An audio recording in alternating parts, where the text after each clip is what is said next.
Assalamualaikum guys, jumpa lagi di channel Titin Setiasi. Like, subscribe, dan nyalakan loncengnya. Semoga bermanfaat dan terima kasih. Bismillah, Assalamualaikum guys. Hari ini kita taklim di rumah Luki dengan Ustazah Umi Juriah SNGMM, pengajian rutin malam Jumat. Ahlan wa sahlan guru kita Umi Juriah. Alhamdulillah Umi Juriah sudah datang. Gunung Putri Bogor, update Ramli. Alhamdulillah guru kita sudah hadir di tengah-tengah kita. Karena kita fokus sejenak untuk mendengarkan ilmu yang akan disampaikan kepada guru kita Ustazah Umi Juriah.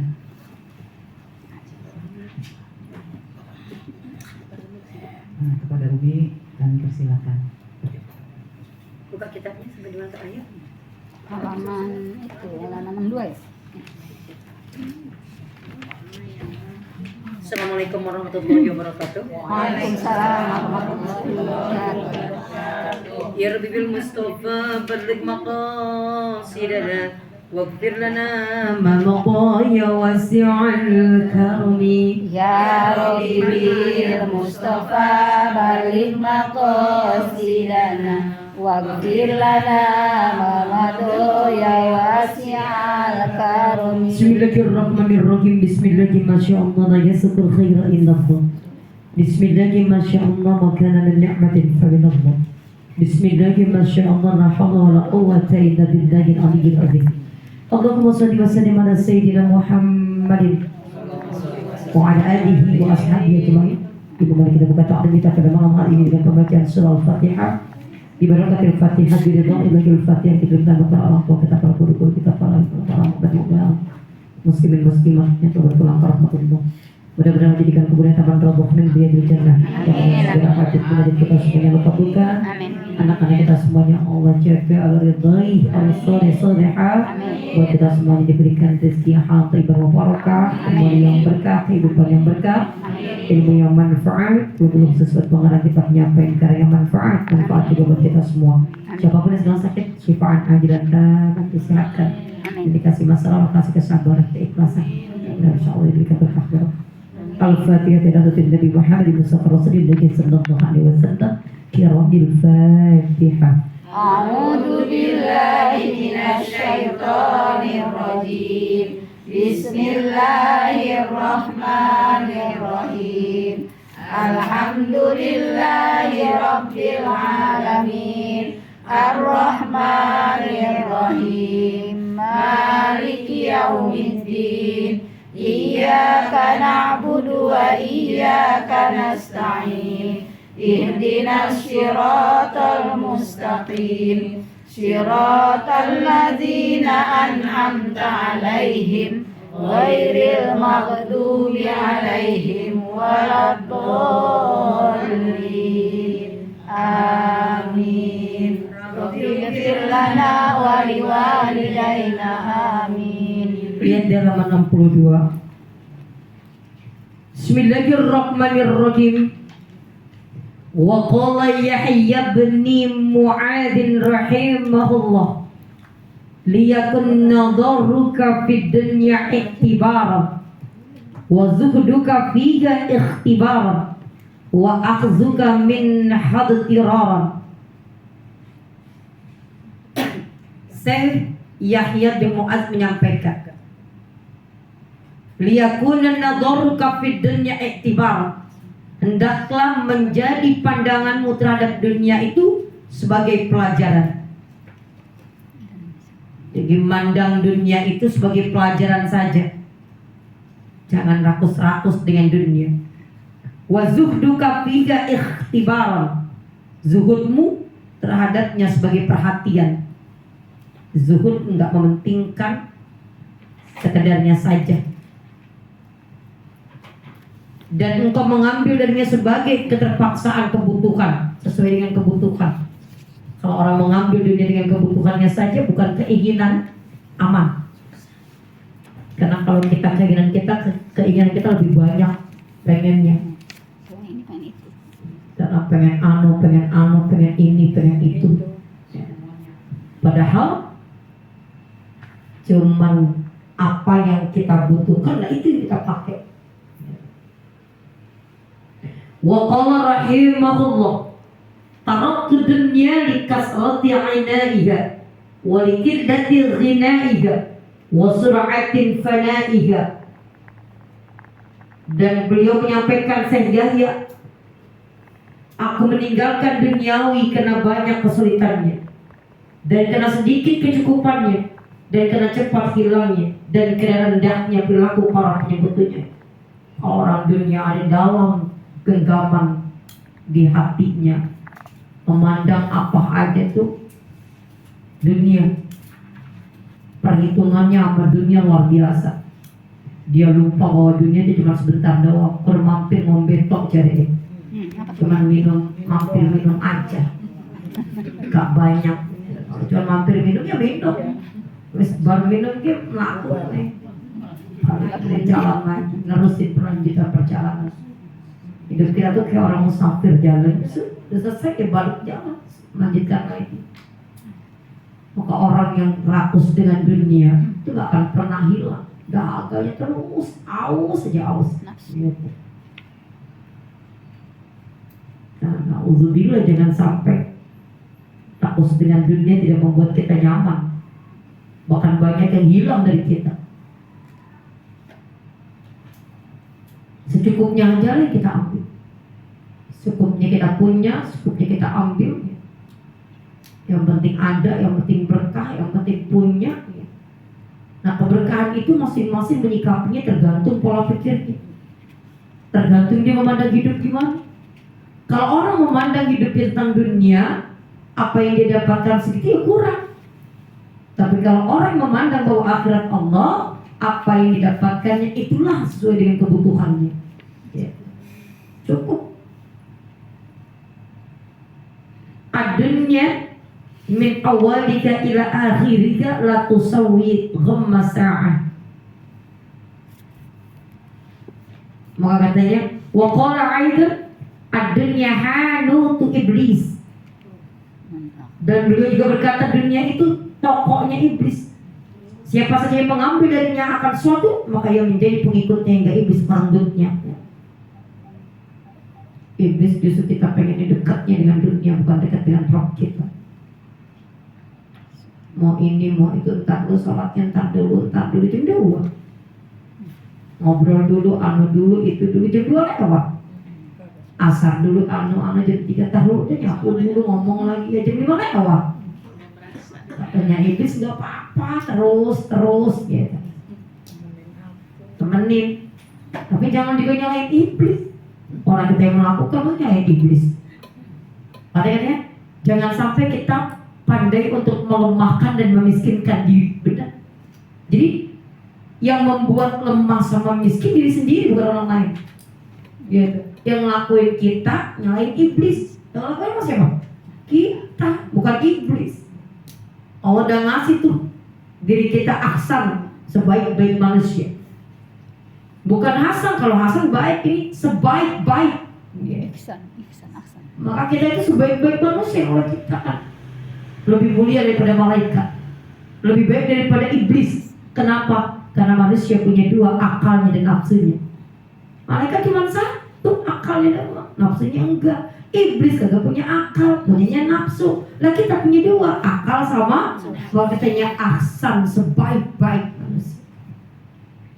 Kalau kita katakan sebaik-baik, kenapa sih kita nggak berbuat yang lebih baik sebaik-baiknya dengan apa yang mampu kita lakukan? Gitu. Bisa kok membuat orang lain bahagia.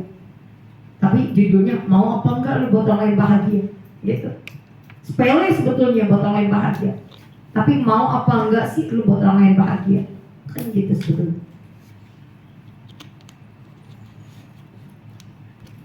Jadi dunia itu dari awal sampai akhirnya tidak sebanding dengan kegundahan yang sesak. Maka bagaimana kegundahan seumur hidup dengan stay sedikitnya dari dia? Terus dia bunda, apa yang hilang dipikirin, makan kagak, ngapain kagak, pikirin.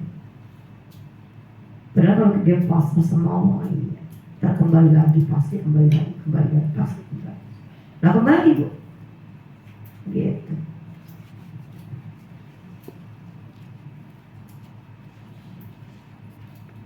Nah, katanya, wa qala ba'du as-salihin wa man yahmadi dunya la'aishu yasuruh. Siapa saja yang memuji dunia maka pasti kehidupan akan membahagiakannya. Sumpah demi umurku maka dunia akan segera menghinanya dalam waktu dekat. Orang yang kebutuhan dunia arus dunia dihitungi luar biasa jelimet. Sebetulnya dia sedang menghancurkan dirinya sendiri. Na'udzubillah.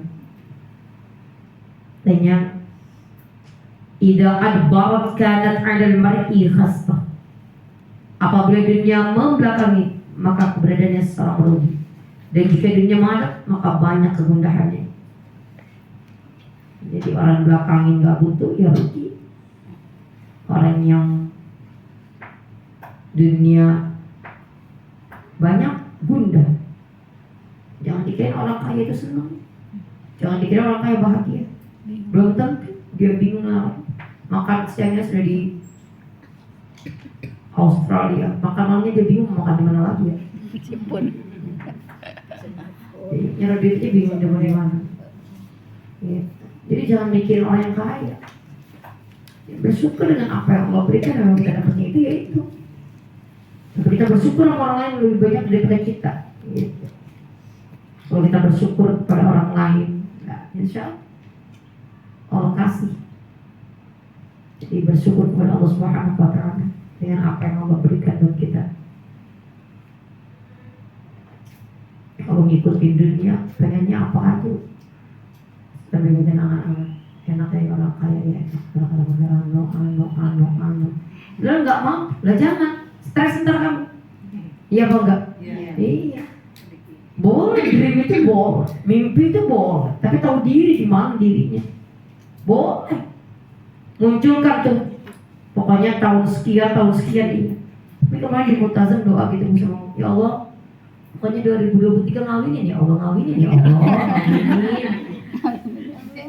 Amin. Pokoknya semuanya sudah diatur oleh Allah Subhanahu wa Ta'ala.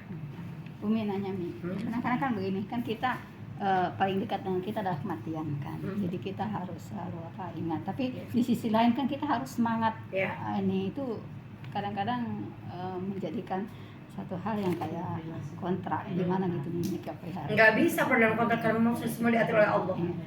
Jalankan hidup kamu, wala nasibaka minad dunya. Akhirat kamu jalan, dunia kamu jalan. Jalanin semuanya untuk sama semuanya. Bahwa ibadahlah kamu seolah kamu mati besok pagi. Kalau dibilangin besok kita hari ini kita luar biasa kuat. Apa iya apa enggak? Iya. Dan jalani katanya ma'ista fa innaka mayyitun. Hiduplah kamu.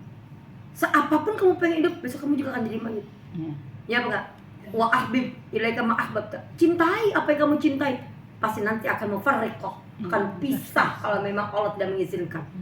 Kembalikan sama Allah. Kita pengennya mah baik, kita pengennya iya, tapi takdirnya Allah ini sampai di sini, gitu. Jadi maksudnya mungkin agar tidak berlebihan ya, jadi kita menyikapi sesuatu itu apa namanya? Ya tadi, gitu. peganglah dunia di tangan, jangan di hati. Udah di tangan aja. Kalau di tangan, udah, ya udah nggak apa-apa mon. Tapi jangan di hati. Kalau di hati yang mestinya kita bersinergi baik, berbuat baik, akhirnya nggak jadi. Kenapa? Karena di hati nyimpen, di tangan aja. Terus kenapa sih aman kalau dilepas di tangan seret bukan di hati. Kalau di tangan lepas ya udah Allah kasih lagi. Mobil saatnya dijual, jual. Kalau memang harus dijual solusi. Ya apa enggak? Ntar jadi Allah kasih lagi. Maka apa yang ditingkatkan ibadah yang banyak, doa yang banyak. Tadi kasih mau. Tapi enggak kasih Allah. Nih gue bawain mobil katanya Allah. Lah enggak. Ntar ada aja yang mengantarkan kesannya gitu. Jadi yakin dan percaya. Udah semuanya.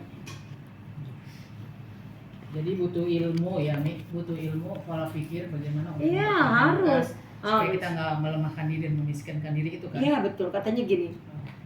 Ada 4 yang membuat Islam itu hancur. Yang pertama adalah orang yang tidak punya ilmu dan tidak punya amal. Ilmu dan amal. Nggak punya, ilmu nggak punya, amal nggak punya. Yang penting dia makan, tidur, begitu aja. Yang kedua, orang yang berilmu tapi nggak punya amal. Ilmunya banyak tapi prakteknya enggak. Yang ketiga, orang yang beramal tapi nggak punya ilmu. Yang keempat, orang yang tidak suka dengan orang yang nuntut ilmu, hancur. Gitu. Iya. Jadi kita mau ngapa-ngapain, kudu dengan ilmu. Untuk mengukur kita berilmu dan beramal. Kita mengukur dan berilmu, semakin dia punya ilmu, semakin tahu dia bodoh. Ya, Semakin dia bisa menghormati orang lain, semakin dia bisa menghargai orang lain, semakin dia bisa menerima takdir Allah, semakin dia sami'na wa ata'na, semakin dia bisa belajar banyak, semakin dia bisa untuk menerima takdir Allah, semakin dia qanaah, semakin dia atas limuri amrillah. Gitu. Kalau sudah begitu semuanya kecil bagi Allah. Gitu. Nggak usah neko-neko, nggak usah takut orang yang diatur sama Allah kok. Gitu. Tentunya pasti air mata itu. Pasti.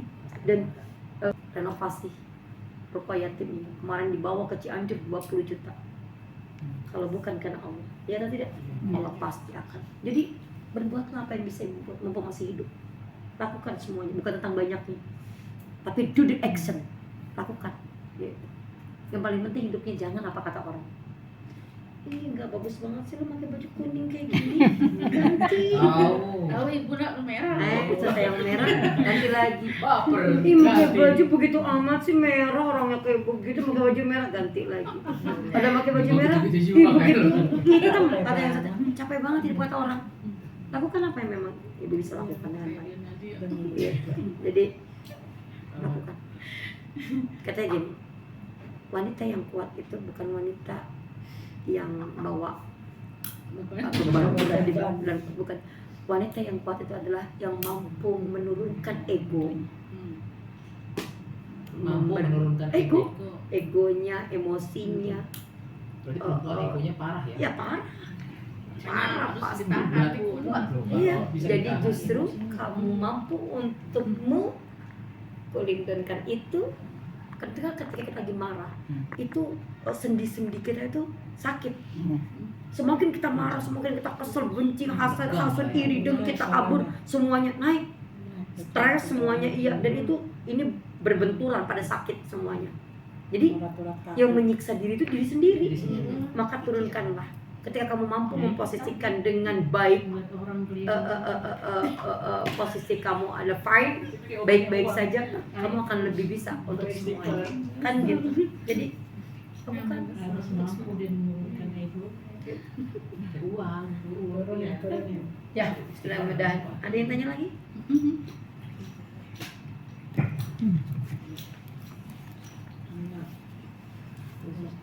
Itu PR perempuan ya. Jangan egois. Sama.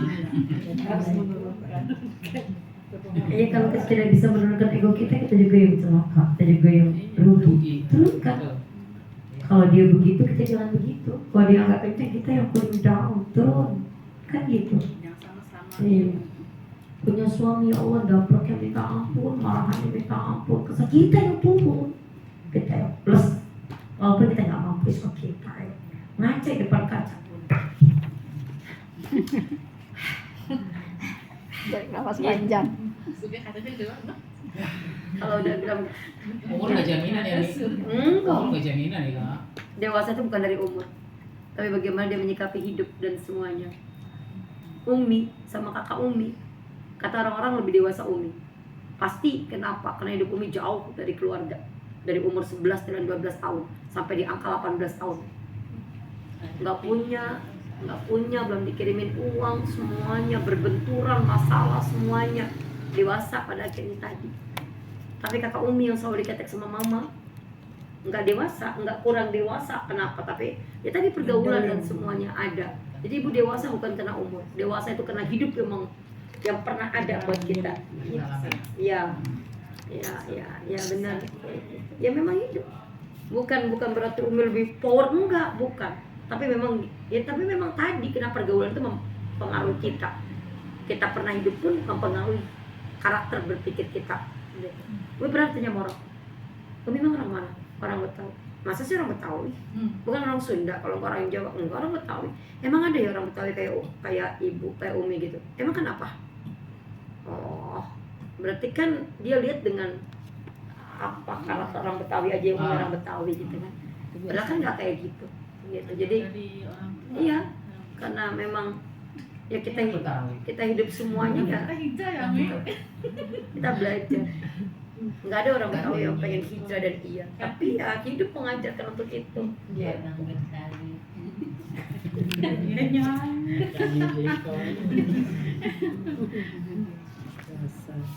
Wada ar-Rasyidi bisurbati ma'in. Khalid ar-Rasyid pernah memanggil untuk dibawakan minuman air. Lalu datang seorang yang membawanya. Berkata, bagaimana pendapat Anda seandainya ditukarkan antara diri Anda dalam minuman ini? Apakah Anda akan membelinya dengan kerajaan? Kata ar-Rasyid, iya. Lalu Syekh berkata, dunia tidak sebanding dengan minuman air.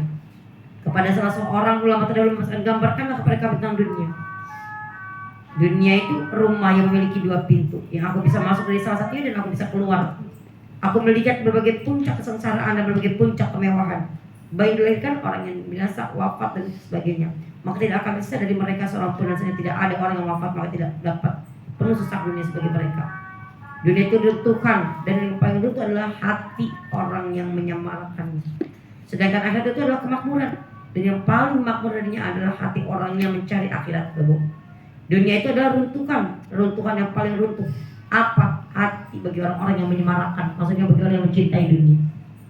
Sedangkan akhirat itu adalah kemakmuran. Jadi apa? Bagi orang yang hatinya terpaut dengan akhirat Allah.